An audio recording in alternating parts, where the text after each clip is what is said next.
ગાય અને ભેંસનું માંસ એક્સપોર્ટ કરવામાં ભારત ક્યારેક 5મા નંબરે હોય છે, ક્યારેક ચોથા, ત્રીજા, બીજા, દર વર્ષે બદલાતું રહે છે. આટલું બધું માંસ એ આપણા જોડે આવ્યું ક્યાંથી?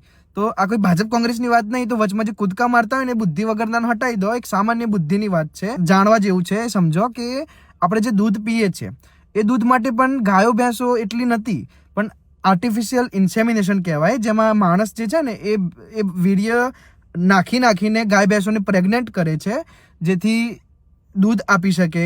અને એમાંથી 10-15 વર્ષ દૂધ નિચોડવામાં આવે છે બરાબર. પછી એને કપાવવા માટે યા પછી એનું જે ચામડાનું, એ તો આખો અલગ જ ધંધો છે, એ ક્યારેક કહીશ તમને. એ ગાય ભેંસો દૂધ આપી નહીં શકતી, તો હવે એ જશે ડાયરેક્ટ કપાવવા માટે. હા, એમાંથી થોડીક ઘણી ગાયો એ ગૌશાળામાં આપીને એમ બતાવી દેવાનું કે હા, આ તો બધી ગૌશાળામાં જાય છે. એ સામાન્ય જનતા સુધી આ વાત પહોંચતી જ નથી. સામાન્ય જનતાને તો એ નહીં ખબર કે હાથ ગાલીને પ્રેગ્નેન્ટ કરવામાં આવે છે. અને એક સાયન્ટિફિક નામ આપી દીધું કે આર્ટિફિશિયલ ઇન્સેમિનેશન. પણ આ બળાત્કાર છે. વિચારો કરો, કોઈક છોકરીમાં હાથ નાખીને તમે આ રીતે પ્રેગ્નેન્ટ કરો છો, પણ આ વસ્તુ ગાયમાં તમે કરો છો.